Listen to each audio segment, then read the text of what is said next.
The first time my employer tried to erase my memory, I woke up kneeling beside a poisoned well while 40 strangers debated whether to exile me or feed me to the grasslands. That was inconvenient for several reasons. The most immediate was the spear resting against the back of my neck. The second was that I had never seen a spear outside a museum. 7 seconds earlier, I had been inside a KoraDyne research facility, dragging a terrified technician toward an emergency stairwell while security drones cut through the door behind us. My name was Malik Sano. I was 29 years old, officially employed as a contract systems technician for Nauru Asset Protection, and unofficially known to half the fixers in Kisiwa 9 as Ghost Jackal. Nauru called me an employee. My debt contract called me an asset. The fixers called me when they needed someone extracted without turning the building into a memorial. Then the security system had released a blue pulse through my neural implant. My VI had managed one sentence. The contamination is not chemical, it is transmitting a pattern. After that, I found myself under a red sky, wearing a rough woven tunic, surrounded by people whose clothing contained no synthetic fibers, no embedded identification strips, and no corporate logos. It was the most advanced fashion I had seen in years. "Raise your head, Mosi N'Kalu," an elderly man said. The name struck me harder than the pulse had. Memories arrived in fragments. 18 years old. Adopted into the N'Kalu clan. Failed ember breath cultivator. Ash bearer. Disappointment. Burden. Possible well poisoner. The body I occupied knew the faces around me. The mind inside it remembered carrying ceremonial ash before sunrise, cleaning training circles after stronger youths had finished, and pretending not to hear when they called him empty chest. My hands were younger than mine, darker at the knuckles, and covered in pale scars from years of work. They were shaking. The well behind me was lined with black stone and surrounded by wilting yellow grass. A faint vibration rose through the ground. Nobody else seemed to feel it. I did. 3 short pulses. 2 long. 3 short again. A repeating sequence. The clan elder lifted his staff. The sacred water turned bitter after you entered it. 3 children fell ill. 6 cultivators lost control of their breathing. You will be cast beyond the boundary before sunset. A woman standing near the elders tightened her grip on a carved walking stick. She was old, broad-shouldered, and furious enough to intimidate weather. Mosi's memory named her grandmother Amara. "If he leaves," she said, "I leave." My chest hurt in a way that did not belong entirely to me. I looked at the water. A dark shimmer moved beneath its surface, not like oil, but like interference across a damaged display. "I didn't poison it," I said. My voice was Mosi's, younger, hoarse. One of the warriors laughed. "Then what did you do?" I crawled closer to the well. The spear pressed harder against my neck. "Give me 30 heartbeats." The elder frowned. "For what?" "To prove the poison is speaking." That stopped the laughter. I reached into the water. Cold shot up my arm. Not ordinary cold. It felt like a neural handshake trying to find compatible hardware. The pulse repeated. 3 short. 2 long. 3 short. I tapped it against the stone. Grandmother Amara's eyes narrowed. A young woman standing behind her quietly lifted the small drum at her hip. She had a long braid wrapped in copper rings, and the wary expression of someone already expecting me to make the situation worse. Mosi's memory supplied her name. Zuri. She listened to the pattern, then tapped it back. The well answered. Every person around us stepped away. The elder did not. That made me like him slightly more. "What is it?" he asked. "I don't know yet." That was not the answer anyone wanted, but it was the only honest one. It isn't behaving like poison, I continued. It repeats, it reacts. Whatever entered this well is carrying information. The warrior behind me shoved the spear forward. Water does not carry messages. Then you should be relieved, I said, because this clearly isn't water anymore. Zuri covered a cough that might have been a laugh. The elder studied me for a long time. You have until the third sunset, he said. If the well is not cleansed, you leave. Grandmother Amara helped me stand. Her hand touched my cheek with such familiarity that I nearly pulled away. You sound different, she whispered. Before I could answer, the sky vanished. I opened my eyes on the research facility floor. My body was 29 again. My coat smelled of burned insulation. The extraction technician was gone. The security door was almost open, and a calm mechanical voice announced that unauthorized consciousness had been detected. Only 7 minutes had passed. Golden lines glowed beneath the skin of my forearms. My implant interface flickered back to life. KoraDyne, my underfunded virtual intelligence, spoke in the same polite tone it used when reminding me that breathing too deeply during work hours reduced productivity. Unlicensed metabolic improvement detected. I pushed myself upright. The steel door bent inward. Kora, route me to the nearest exit. Certainly. Please be advised that your heart rate exceeds approved employee enthusiasm limits. The door burst open behind me. 3 corporate guards entered with shock rifles raised. I lifted my hand without knowing why. The golden lines beneath my skin brightened. Every weapon in the room switched off. For the first time since signing my employment contract, something connected to KoraDyne had obeyed me instead of the other way around. I escaped the facility through a waste processing shaft, which was less dignified than it sounds, and it does not sound dignified. Kora guided me through 12 meters of maintenance piping, while calmly listing the penalties for leaving an assigned work zone without supervisor approval.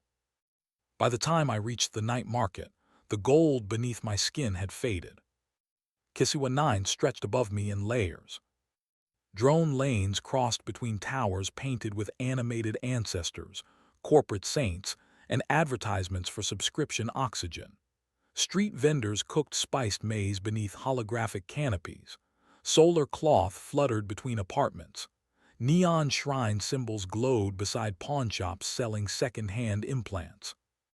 Synthetic rain fell in precise 6-minute intervals because the municipal weather contract did not include spontaneity.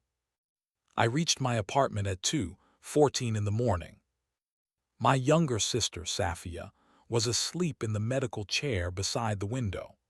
Clear tubes ran beneath her shirt and into the artificial lung regulator mounted behind her ribs. KoraDyne owned the regulator.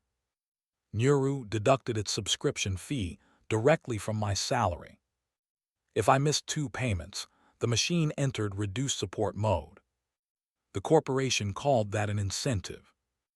I called it the reason I took mercenary work. I locked the door, disabled the room sensors, and sat on the floor. Kora, display my neural activity during the pulse. A web of light appeared above my palm. Activity ceased for 7 minutes and 11 seconds. I was conscious. Your implant disagrees. My implant can file a complaint. It already has.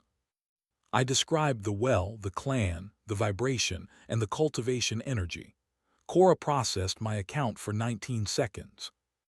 Most probable explanation, traumatic hallucination. I brought something back. Most probable secondary explanation, traumatic hallucination with inflammation. I held my hand near the apartment's wall socket. The current inside it vibrated against my senses. I could feel every fluctuation.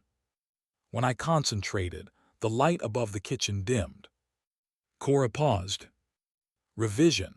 Hallucination remains probable, but it has become operationally relevant. I needed to sleep. That sentence would have been ordinary before that night. Instead, I lay on the floor with a knife beside my hand and waited to find out whether sleep would return me to the grasslands or simply kill me.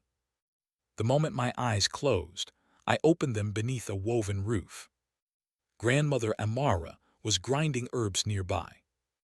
Zuri sat against the wall with her drum across her knees. "You stopped breathing," she said. "For how long?" 7 breaths. In Kisiwa 9, Safia's medical alarms would have started after 4. Here, Amara had simply slapped my chest until I returned. I sat up too quickly. Mosi's body protested with dizziness.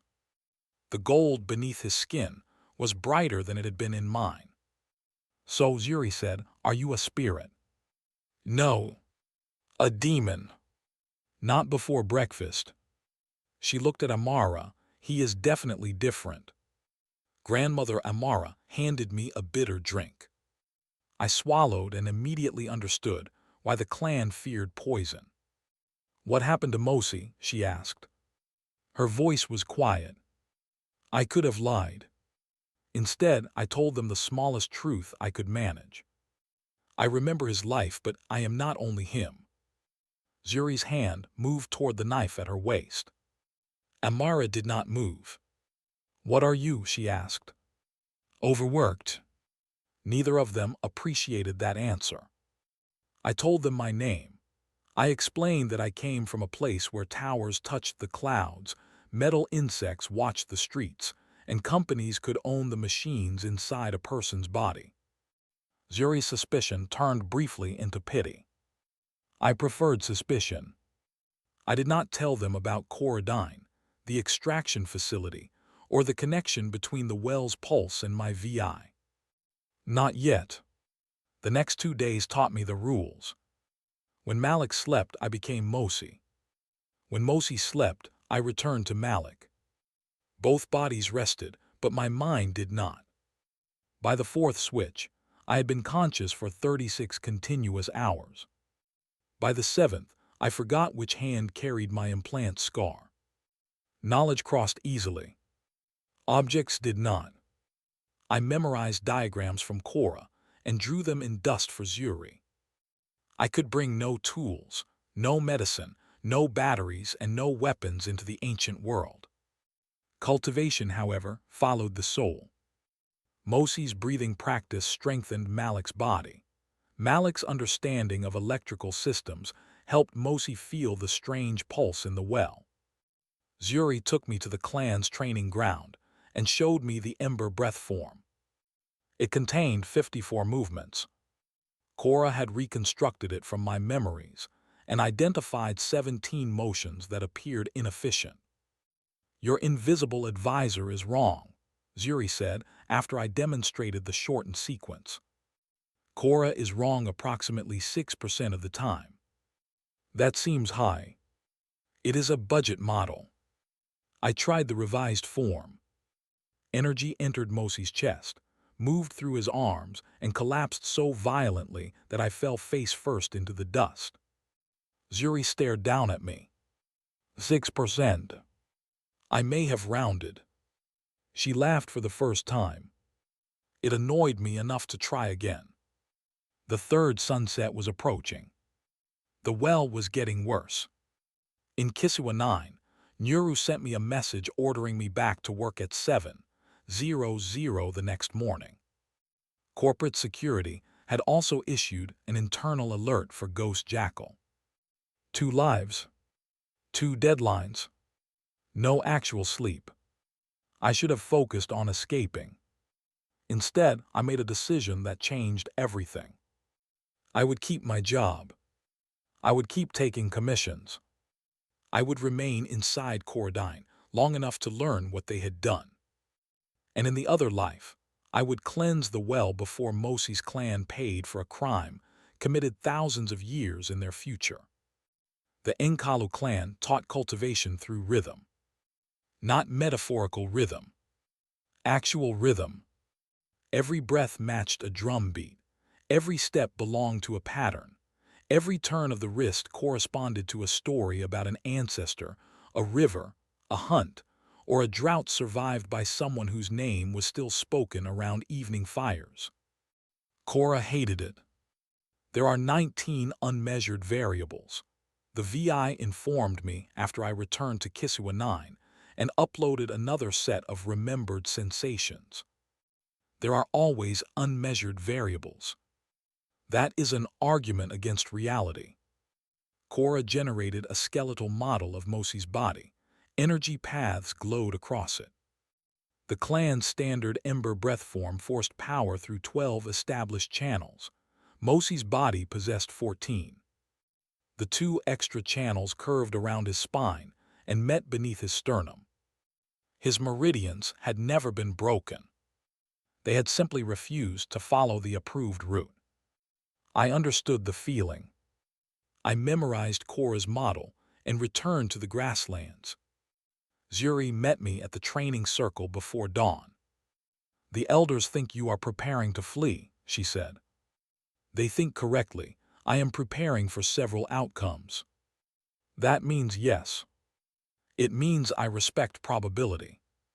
She tapped her drum. I began the first movement. This time I kept the 3 motions Kora had classified as ceremonial inefficiencies, each one aligned with a change in Zuri's rhythm. Energy moved through Mosi's body. At the 7th breath, the familiar collapse began. Instead of forcing the energy forward, I let it return. The clan's methods treated failed circulation as waste. Dispersed energy was allowed to fade into the air. I redirected it into the 2 unused channels. The mistake flowed backward, carrying information with it. Too much pressure in the left shoulder. Uneven breath. Late foot placement. I adjusted. The next cycle was cleaner. The next returned less waste. By the 9th repetition, warmth settled beneath my ribs. The dust around my feet trembled. Zuri stopped drumming. "You reached ember breath.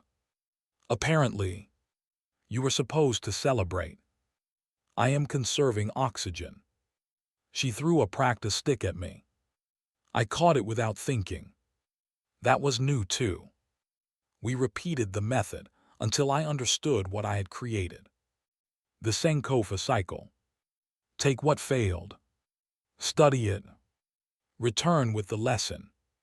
Mosi's strange meridians made it possible, but the principle was larger than his body. Every error became guidance for the next attempt. The well's signal responded to the new rhythm.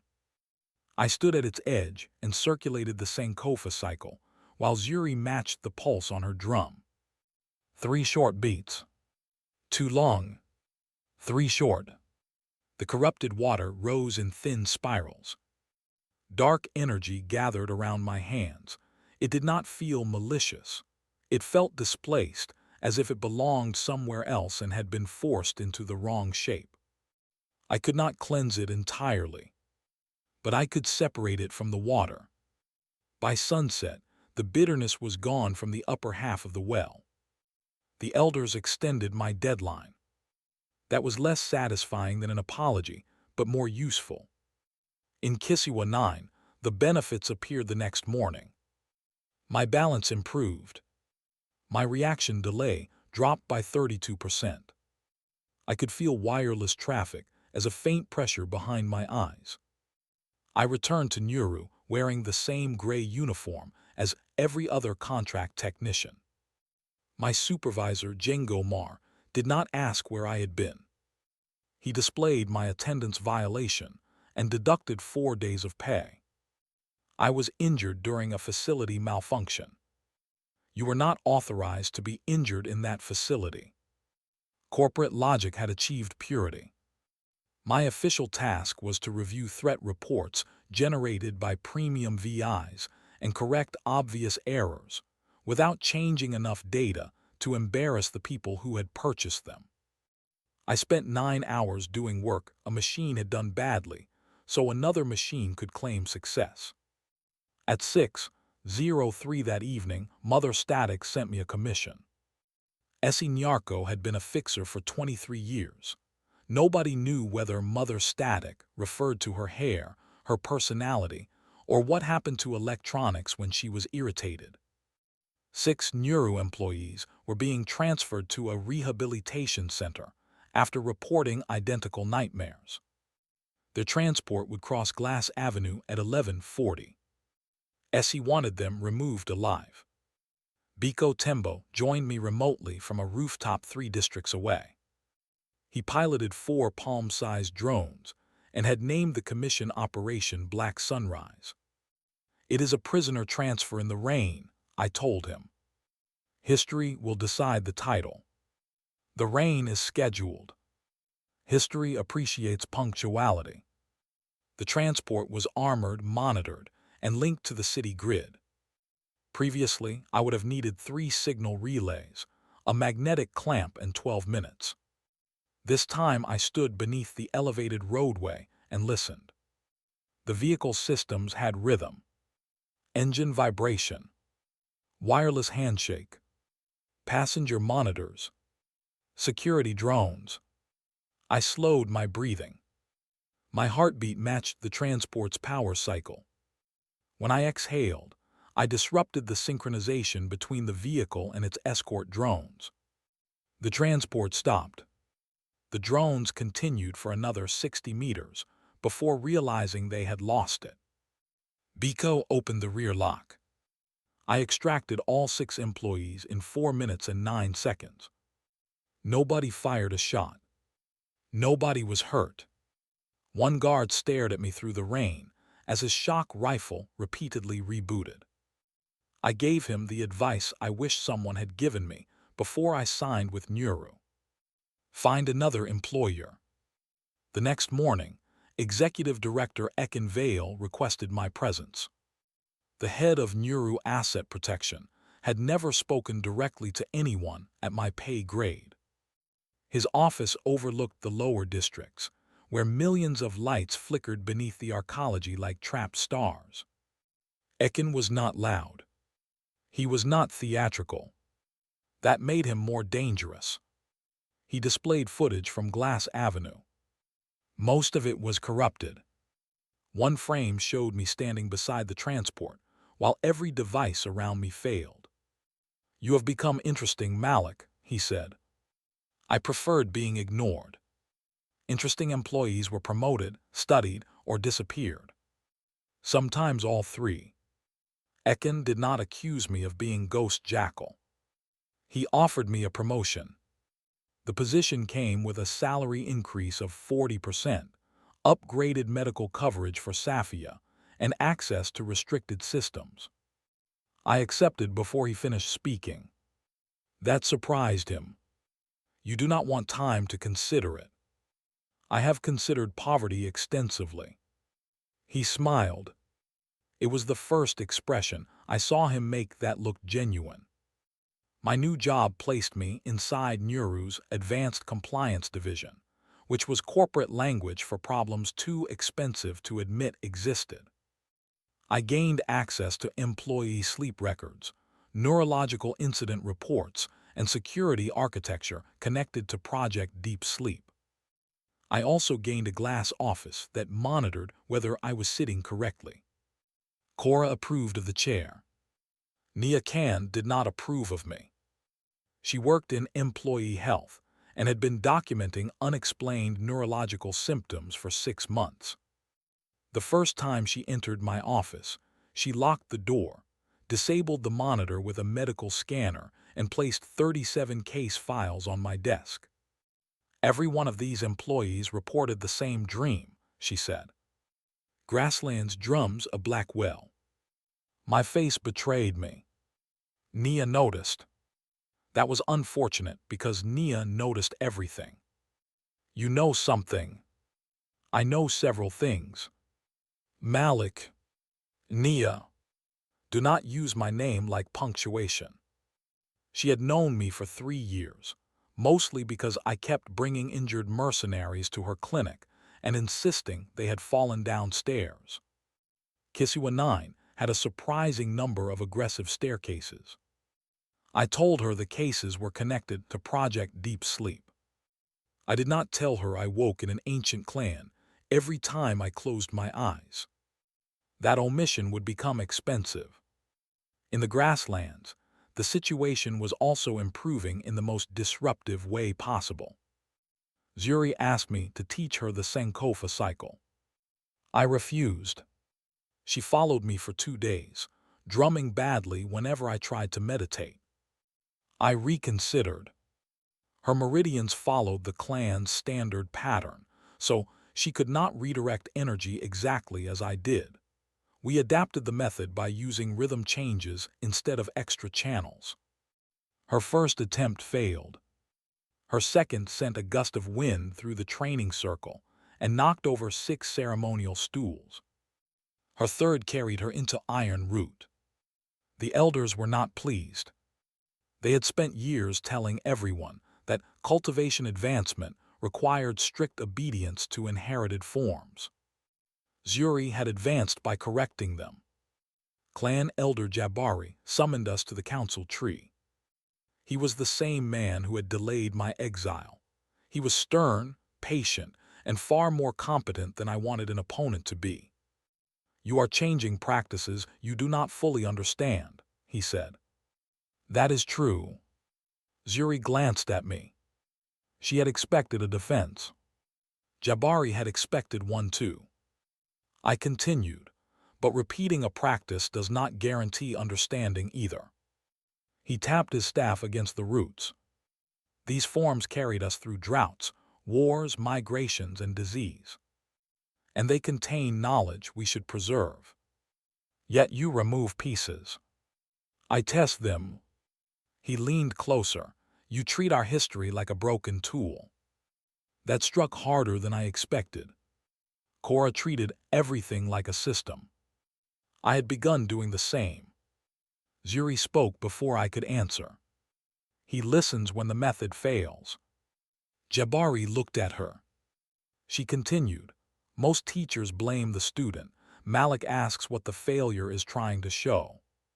The use of my true name caused every elder to turn toward me. So much for secrecy.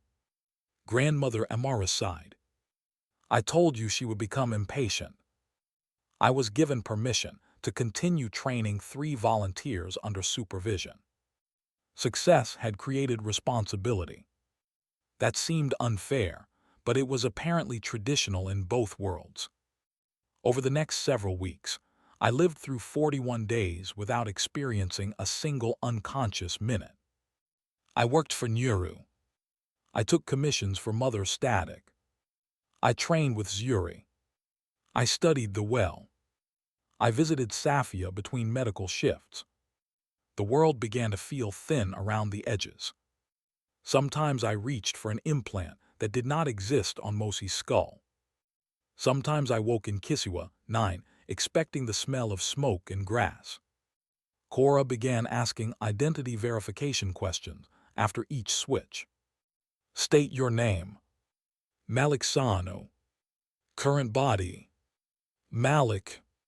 Current century. Corporate. That is not a century. It feels longer. My mercenary abilities grew quickly. Iron Root reinforced my muscles and bones. I could fall 3 floors, redirect the impact through my legs, and continue moving. I could sense drones through walls. I could regulate my body heat enough to confuse thermal scanners. Biko began calling me supernatural. I told him the word was unprofessional. He renamed our next commission operation Professional Supernatural. In the ancient world, the well continued producing signals. Grandmother Amara searched the oldest clan stories. She found a reference to people called twice-waking souls. Most of the account had been deliberately removed. Only one line remained. They stand with 1 foot at dawn and 1 at dusk, and both horizons bleed when they forget which world they serve. I did not like prophecies. They were warnings written by people who refused to include technical details. Ekin summoned me after my third month in advanced compliance. He knew I had been accessing deep sleep records. He knew I had met Nia. He knew 6 of Mother Static's recent commissions had disrupted KoraDyne projects. He still did not threaten me. Instead, he showed me Safia's medical file. Her artificial lungs would need replacement within 11 months. The procedure cost more than I could earn in 12 years. Continue proving your value, Ekin said, and your sister will never worry about treatment again. He had found the exact chain attached to my throat. The worst part was that he did not need to pull it. I pulled it myself. Project Deep Sleep occupied 6 underground levels beneath Neuru's primary arcology. The official records described it as a workforce recovery initiative. The restricted files described neural energy extraction. Employees fitted with standard KoraDyne implants entered a guided sleep state. Their brains generated predictable emotional patterns. The system captured those patterns, refined them through Noctilum processors, and used them to train KoraDyne's central prediction engines. The company had converted exhaustion into fuel. It was almost elegant. Noctilum was described as a rare mineral recovered from archaeological zones across East Africa. When I accessed its spectral signature, my hands went cold. 3 short pulses. 2 long. 3 short. The same pattern as the N'Kalu well. I brought the data to Kora. The VI projected 2 models beside each other, the deep sleep network and the energy circulation beneath the ancient grasslands. They matched at 89%. That is statistically significant, Kora said.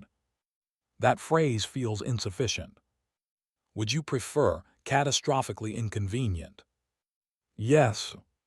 Catastrophically inconvenient. KoraDyne was not merely extracting something buried in the future. Its processors were reaching backward through the same connection that joined Malik and Mosi.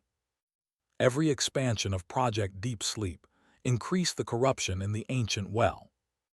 Every employee forced into the network sent pressure into Mosi's world. The future was poisoning its own spiritual foundation. I copied the data onto a hidden drive and contacted Mother Static. Essie listened without interrupting. When I finished, she removed a necklace from beneath her coat. It held the identification tag of a young woman named Joanyarko. My daughter entered the first deep sleep trial 9 years ago, Essie said. Her body never woke. The company told me she suffered an unrelated neurological event. You knew. I suspected. You sent me into that facility. I needed someone KoraDyne would underestimate. So you used me. Yes. Her honesty made anger difficult. Not impossible. Just difficult. I am done taking commissions from you. I expected that. Did you expect me to expose you to every fixer in Kisiwa 9? No, you are too careful to make emotional decisions that quickly. I disliked being understood. In the ancient world, the midpoint of my life arrived beneath the poisoned well. Grandmother Amara lowered me into it using a rope because clan tradition had not yet invented safety regulations. The deeper I descended, the stronger the pulse became. At 12 meters, my hand touched a carved symbol in the stone. Mosi's memories opened. Not ordinary memories. Intentions. Fear. Preparation. The original Mosi had heard a voice through the well for months. A calm, mechanical voice speaking words he did not understand. He believed the clan's poison came from beyond time. He also believed his strange meridians had been shaped for a purpose. The night before my arrival, he entered the well alone. He offered his body, his memories, and his future to whoever might hear him. Mosi had not died. He had opened a door. I had answered. I surfaced shaking. Zuri pulled me onto the stone. What did you see? I told her Mosi had chosen this. I told her he had known someone else would awaken inside him. I did not tell her that I feared his consciousness still existed beneath mine, watching what I did with his life. That night, Kora completed a new cultivation model. According to its calculations, the clan's ceremonial memories introduced emotional instability into the Baobab core stage. Removing them would increase energy storage by 64%. I wanted faster progress. Ekin was tightening access around deep sleep. Safia's condition was worsening. The well's contamination had reached the clan's crops. I followed the model. Zuri warned me not to. The core is not a container, she said. It is a promise. That is not measurable. Neither is trust. Trust does not stop neural weapons. No, it determines who stands beside you when they arrive. I performed the strip-down ritual alone. Energy flooded Mosi's meridians. The efficiency was extraordinary. So was the failure. Without the clan memories anchoring it, the forming core had nothing to belong to. Power turned inward. My heartbeat fractured into competing rhythms. The world blurred. I saw Kisiwa 9 and the grasslands at the same time. Safia's medical chair stood beneath the council tree. Corporate drones moved through tall grass. Zuri shouted my name from 2 different skis. I survived because she ignored my instructions. She brought the training volunteers into the circle. They matched my breathing with drums, footsteps, and voices.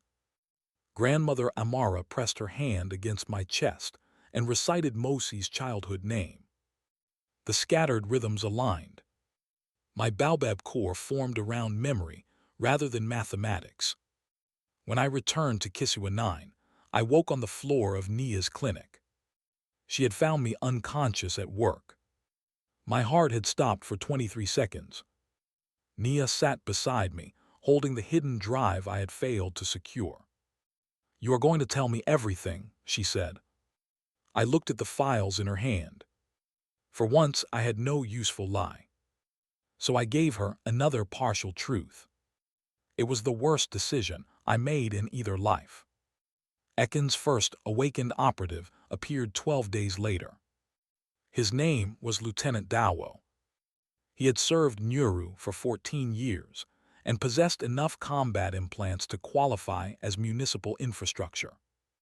He entered a restricted training room while I observed from behind reinforced glass. Ekin stood beside me. Dawo inhaled. Golden lines appeared beneath his skin. Not cultivation. An imitation.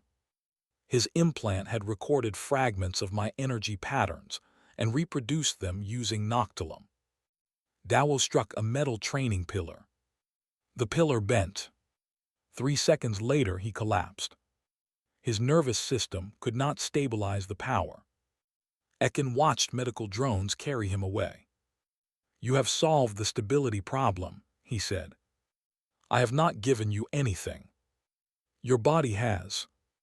Every health scan, office monitor, security gate, and employee implant had been collecting data. I had spent my life worrying that people would betray me. I had forgotten buildings could do it automatically.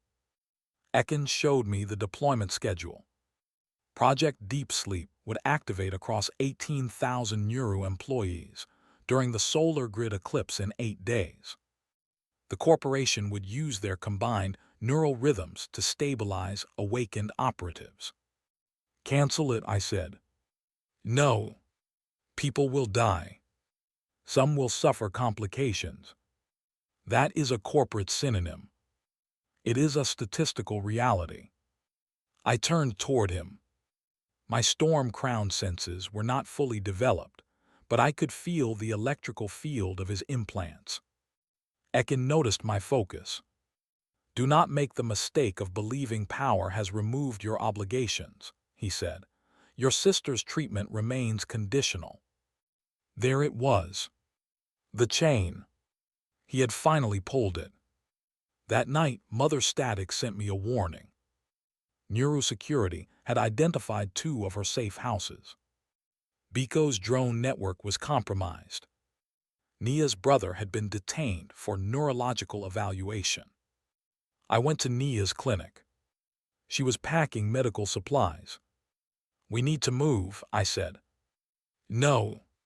Nia, you used my credentials to enter deep sleep. I needed access. You told me the files concerned employee health. You did not tell me you were conducting an illegal investigation while working directly for Ekin. I was protecting you. No, you were protecting your plan. The distinction should have been obvious. It was not. I told her about the ancient world. All of it.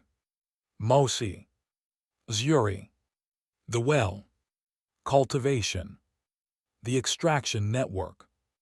Nia listened with the expression of a doctor, deciding whether a patient required medication or restraint. Then I placed my hand against her dead medical scanner and restarted it without touching the power control. She believed me. That did not make her forgive me. "You brought me into this without letting me choose," she said. "I needed your help. You needed access. There is a difference." She left through the clinic's rear exit. I did not stop her. In the grasslands, Zuri was waiting beside the well. The corruption had spread into the underground roots. Sections of the clan boundary flickered at night. I finally told the council the future was causing it. I explained KoraDyne, the sleeping workers, the extraction network, the approaching activation. Zuri's face became still. "You knew this before today." "I needed proof." "You had enough proof to risk the clan's water." "I was trying to solve it. Alone. I am the only one who can cross. That does not make you the only one who can think." She removed the copper rings from her drum and placed them at my feet. It was the gesture used when a student refused a teacher. "I will protect the clan," she said, "but I will not follow someone who tells me danger only after deciding what I must do about it." She walked away. Grandmother Amara did not defend me. That hurt more. Ekin's people captured me the following morning. I had expected drones. They used an office ventilation system and a sedative labeled as a wellness aid. I woke inside a deep sleep chamber. Then I woke as Mosi. Then Malik. Then Mosi again. Forced switching every 30 seconds. The chamber was testing the boundary between my bodies. Kora's voice broke into fragments. "State your name." "Malik." "Switch." "Mosi." "Switch." "Current body." "I don't know." "Switch." The room around Malik blended with the clan hut around Mosi. Ekin appeared behind the glass in both worlds. Of course he was only present in one. My mind no longer knew which. "You believe corporations treat people as resources," he said through the chamber speaker. "You are correct." At least he was honest. But you do the same. You reveal only what people require to perform their assigned function. You call it protection because you dislike the word control. I tried to lift my hand. The chamber suppressed my cultivation. Ekin continued. "You and I differ only in scale." He was wrong. I knew he was wrong. But not entirely. That was worse. Ekin released me from the switching cycle after 11 minutes. It felt like 3 days. I lay inside the chamber, unable to remember which mother had raised me, whether Safia belonged to Malik or Mosi, or why the smell of grass made me think of rain on metal. Ekin entered alone. He placed a contract on the chamber glass. Safia would receive permanent medical care. My debt would be erased. Nia and her brother would be released. Mother Static's network would be ignored. I would become director of a new Awaken operations unit. All I had to do was stabilize Project Deep Sleep. You can reduce the casualties, Ekin said, by helping you continue, by accepting that the system exists whether you approve of it or not. He sat beside the chamber. For the first time, he told me about his childhood. He had grown up in a flood district where public power failed for 17 consecutive months. His younger brother died because a community clinic could not keep its equipment running. KoraDyne restored the grid. KoraDyne brought food distribution. KoraDyne built housing. Then it charged for everything forever. Ekin remembered only the first part. People praise freedom when systems are stable, he said. When the water stops, they beg for authority. You think that excuses this? I think survival is more moral than purity. The offer was designed perfectly. Save Safia. Reduce harm. Gain power from inside. Accept the world as it was. Before living 2 lives, I would have signed. I nearly signed anyway. Then Kora spoke through my implant. The VI's voice was damaged but clear. Identity verification required. I closed my eyes. State your name, Kora said. Malik Sano. Current body. Malik. Primary obligation. I looked through the glass at Ekin. Previously, I would have said Safia. That answer had allowed him to control me for years. My obligation is not singular. Kora paused. Response accepted. I refused the contract. Ekin did not threaten me. He looked disappointed. That was more unsettling. You will change your mind during activation, he said. He left the chamber connected to the switching system, confident that exhaustion would break me. He had forgotten one thing.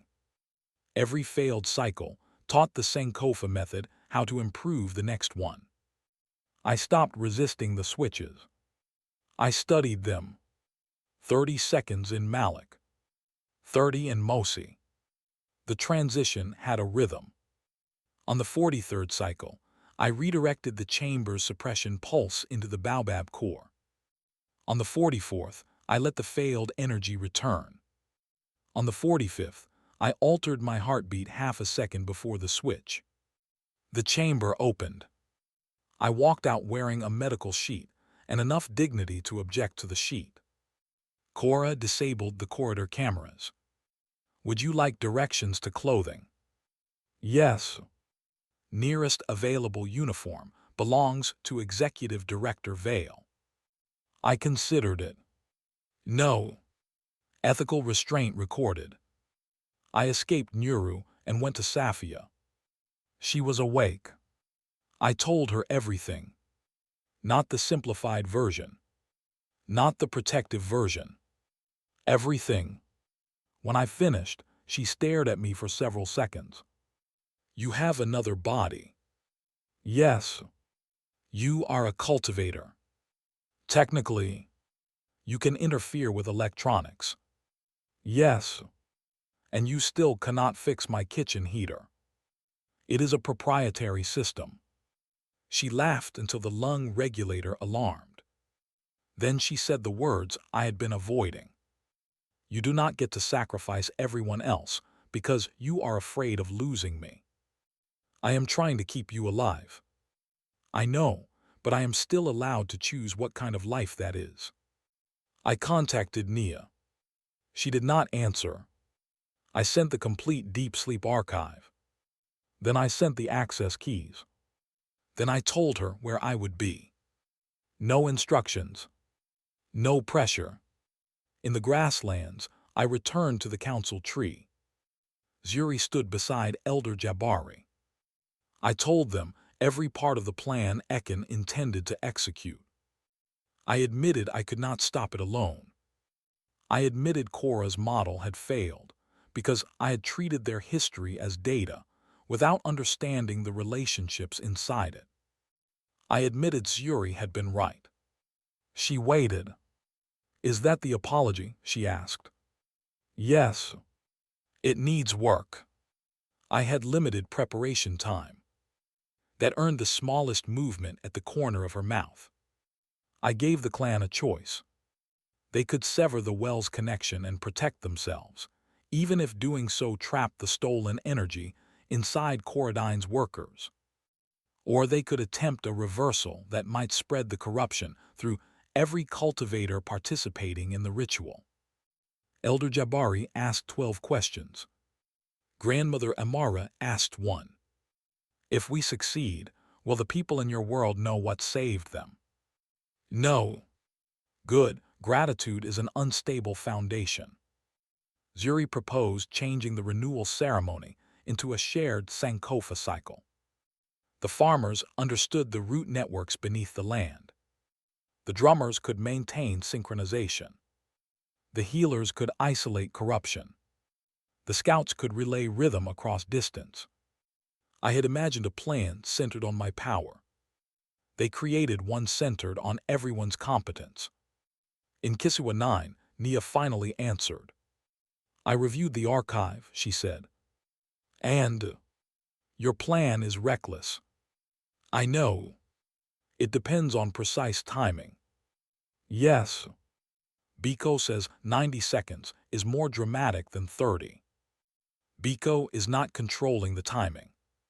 He already designed the switch protocol. Mother Static joined the call. Safia joined after overriding 3 medical restrictions. For the first time, everyone knew everything. For the first time, the plan became better after it left my hands. The solar grid eclipse began at 13:00. Kisiwa 9 did not become dark. The city's towers shifted to stored power, neon advertisements brightened automatically, and every corporate screen displayed a message thanking residents for participating in sustainable darkness. Project Deep Sleep activated beneath Neuru's arcology. 18,000 employees lost consciousness at once. In the grasslands, the N'Kalu renewal ceremony began beneath a white midday sun. Drums sounded across the clan territory. The well answered. My consciousness switched. 90 seconds as Malik. 90 seconds as Mosi. Biko's protocol kept both worlds synchronized. Operation Double Sunrise has commenced, he announced through my implant. I rejected that title. History overruled you. Nia, Essie, Biko, and I entered the deep sleep tower through a maintenance route I had used during my first week at Neuro. The door still accepted my old technician credentials. Corporate systems remembered debts longer than promotions. Security drones filled the lower corridor. I entered Storm Crown. The world expanded. Wireless signals became pressure against my skin. Electrical currents moved like glowing rivers. Every heartbeat nearby struck the air as a soft pulse. I could feel Nia behind me, steady despite her fear. Essie's breathing remained slow. Biko's drones buzzed through the ventilation shafts. I raised one hand. The security drones lost synchronization. They lowered themselves gently to the floor. Switching. I opened Mosi's eyes inside the renewal circle. Hundreds of clan members surrounded the well. Zuri stood opposite me, her drum suspended from a woven harness. The corruption rose from the water in black gold strands. The clan did not attempt to destroy it. They received it. Farmers directed the energy through root patterns carved into the ground. Healers separated harmful fragments. Drummers carried the rhythm outward.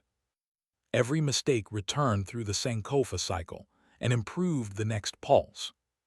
Switching. Back in Kisiwa 9, we reached the primary processor hall. Ekin waited on the central platform. He wore no armor. Cables connected directly to the implants along his spine. Behind him, 18,000 sleeping minds appeared as lights suspended in the air. "You came," he said. "You left the door connected to my credentials. I knew you would notice." He had expected confrontation. Instead, Nia accessed the medical control station. Essie uploaded the evidence to worker cooperatives, city councils, and rival infrastructure networks. Biko released his drones into the cooling system. I moved toward the central processor. Ekin activated the awakened operatives. 24 men and women emerged from side chambers. Golden energy burned beneath their skin. They were stronger than Dawo had been. More stable. Still wrong. Their rhythms were identical. Cultivation was not supposed to be identical. Each person had been forced into the same pattern. They moved together. I stepped into their shared rhythm and changed mine. 1 beat late. Half a breath early. A turn where they expected resistance. Their formation disrupted itself. I did not strike them. I redirected their artificial energy into the floor and shut down the noctilum feeds sustaining them. One by one, they collapsed into ordinary sleep. Switching. In the grasslands, the corruption surged. Zuri shouted for the Western drummers to slow.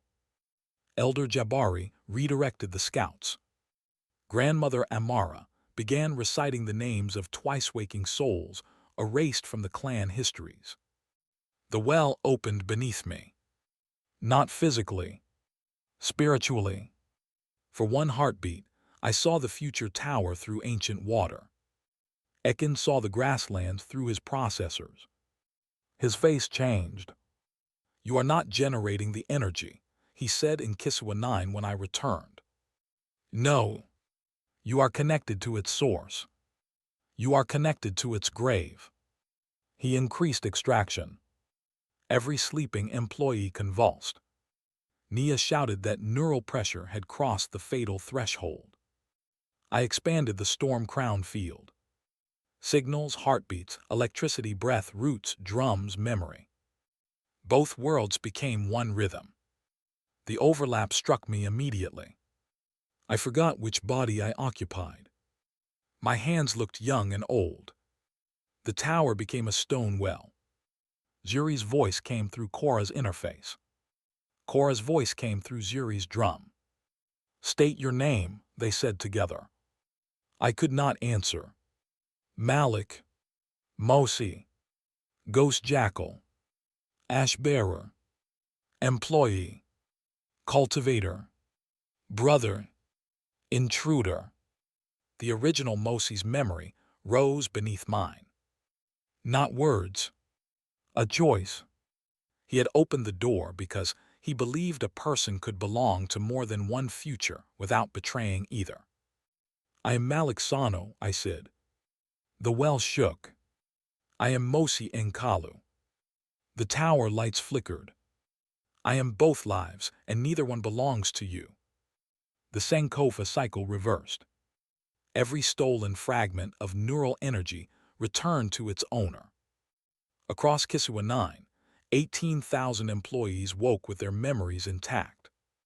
Every trace of ancestral power trapped in noctilum flowed backward through the connection. The ancient grasslands brightened. Dead roots stirred. The well cleared from black to silver. Ekin tried to disconnect himself. He had designed the system, so no subordinate could remove him from control. The same architecture trapped him when the flow reversed. His command implants shut down one by one. He remained conscious. Powerless. The city did not collapse. The workers did not riot. The lights remained on. KoraDyne's prediction network simply stopped knowing what everyone would do next. For Ekin, that was the end of the world. The consequences took longer than the climax. They usually do. Nuru Asset Protection lost its operating license within 6 days. KoraDyne attempted to blame unauthorized employees, foreign sabotage, unstable software, and a rare solar event.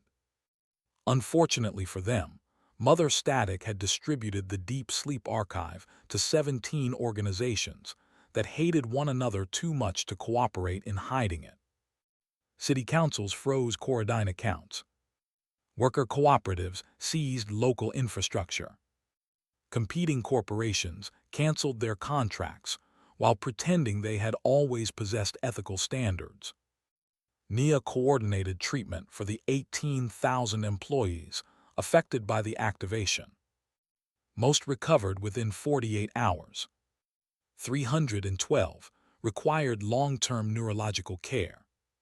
The seized deep sleep funds paid for it. Her brother woke after 9 days. Mother Static found her daughter alive inside the original trial network.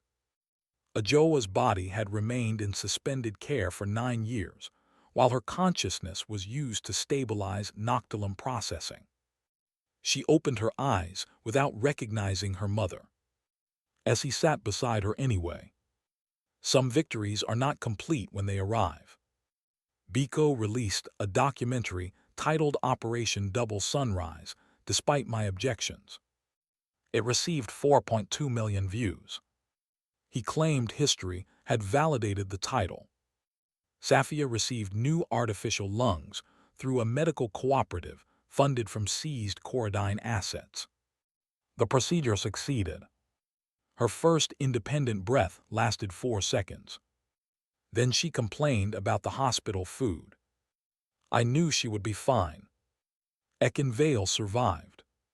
He was removed from authority and detained for illegal experimentation, unlawful neural extraction, medical fraud, coercive debt practices, and several crimes whose names required more words than the acts themselves. I visited him once.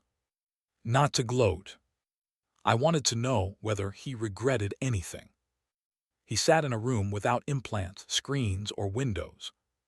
For the first time since childhood, no system answered when he issued a command. You have created instability, he told me. People are still alive. For now, you believed only control could keep them alive. I was correct. You lost. That does not make me wrong. He had built his identity around being necessary. Taking away his authority had not changed his worldview. It had only removed his ability to impose it. I left without arguing further. Some conversations do not end because one person understands.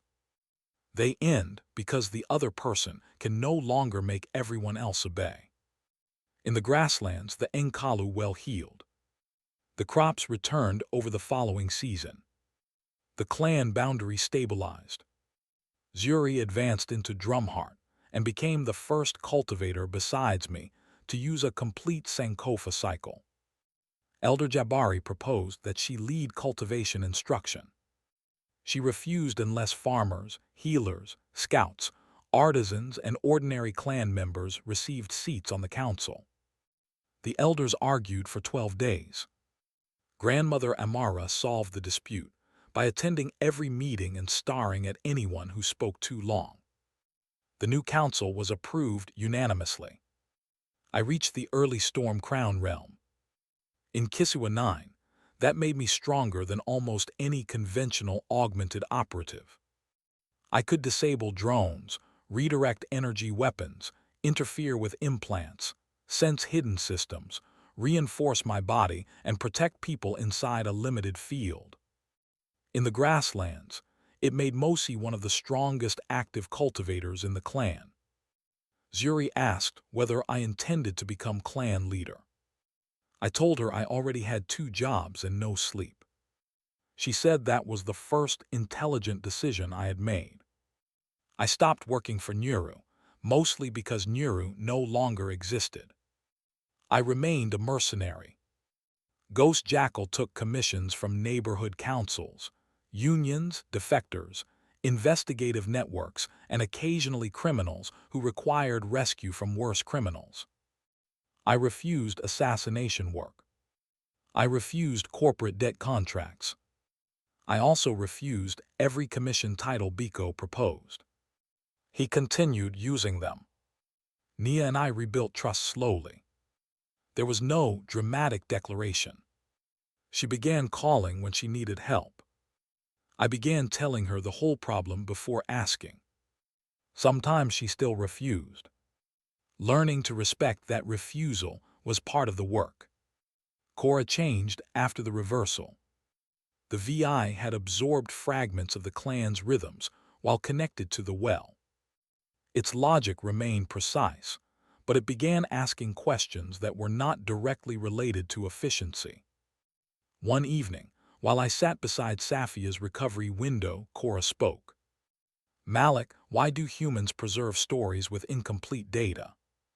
Because the missing parts still matter. That is inefficient." Yes, I am beginning to suspect efficiency is incomplete. That sounds expensive.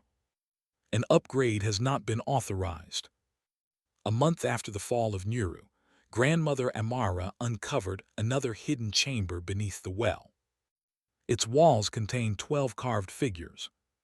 Each figure had two faces looking in opposite directions. At the same time, Kora identified 12 people in Kisiwa 9 whose sleep patterns resembled mine. Some lived inside corporate arcologies. Some lived beyond the city grid. One had been asleep for 43 years. Then Kora received a signal. Not through KoraDyne's network. Not through the city. It came from beneath the ancient well. The message was written in Kora's own programming language. Its timestamp claimed it had been transmitted more than 2,000 years before the VI was created. Kora translated the 7 words.